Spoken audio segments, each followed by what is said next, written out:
What's up, beautiful people? So today we're going to be talking about House of the Dragon, Episode 8, Lord of the Driftmark.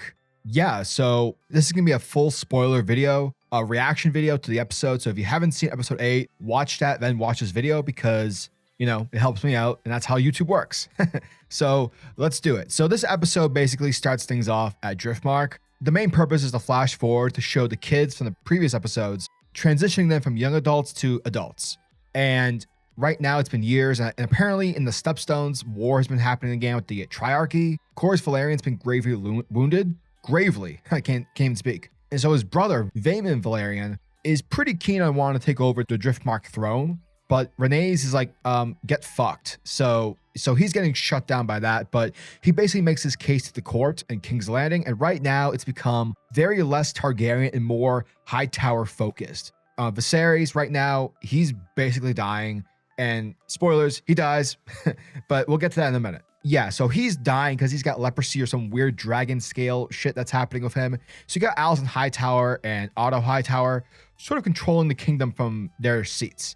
Now, because Viserys is not doing well at all, and because the Velaryons want to make their claim to the Driftmark throne and have it so that Rhaenyra's son, Luxarius, you guys are going to butcher me about the name calling, but just deal with it, okay? I'm learning. And so they travel to King's Landing, her, Daemon, and their whole crew. They all come together and they're making their claim to Otto that my family deserves the Driftmark throne, not Daemon, because it doesn't follow him. That's not how this works. But again, everyone knows that Rhaenyra's children are bastards. Everyone is fully aware of that. And the thing is, like, Daemon, he's very honest and blunt. And because Corlys is out of the picture at the moment, he's like, fuck this. I've never been in charge. This is my turn. This is only fair that I take over, because we all know that Rhaenyra, that your children are not true born. They are bastards. And we have this scene where Viserys walks in, and oh my God, Paddy Considine, dude, you're phenomenal. He walks in, cane and all, leopard mask, and he does not look good. He looks pretty bad, but he makes his way to his throne, and it's a great scene. I think it's one of the best scenes of the show so far. Viserys has never been like the greatest king. He doesn't like to make the hard decisions, yet he's trying his hardest to make it to his throne, and so he can hear his daughter out. And so eventually, once that amazing scene happens, Daemon's like, this is bullshit. They're bastards. And because you're not really supposed to say that, Daemon straight up cuts off his face. And it was so frightening when he did that, but was so like, yes, this is why you love Daemon. He's just a badass. He's gonna get shit done. Now, there's also this sort of like solemn end to the episode because the family has a dinner, and it's very much hyped up to be like this sort of last supper, because Viserys in his final moments of life is trying his best to unite his family. He doesn't want to die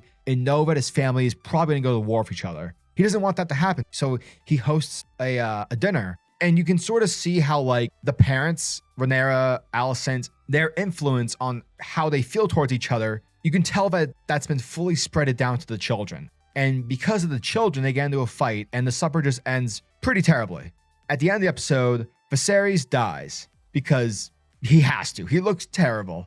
But before he does, he's high off milk of the poppy, and he accidentally tells Alicent, he's talking to her about the prophecy, the Song of Ice and Fire prophecy that he told Rhaenyra. But however, like, because he's so high off the milk of the poppy, he's not really getting his wording out properly. Like, the only key words that he mentions are Aegon and the true king. And what Alicent doesn't know is this whole prophecy thing. She doesn't know the Song of Ice and Fire. And because her son is Aegon, she is believing that Viserys is meeting her son.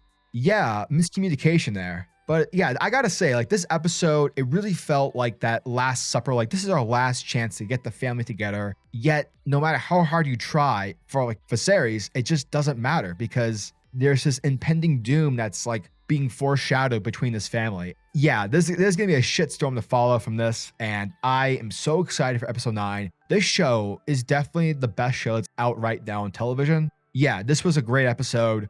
Very slow, a lot of talking, but yet important at the same time. Yeah, great stuff.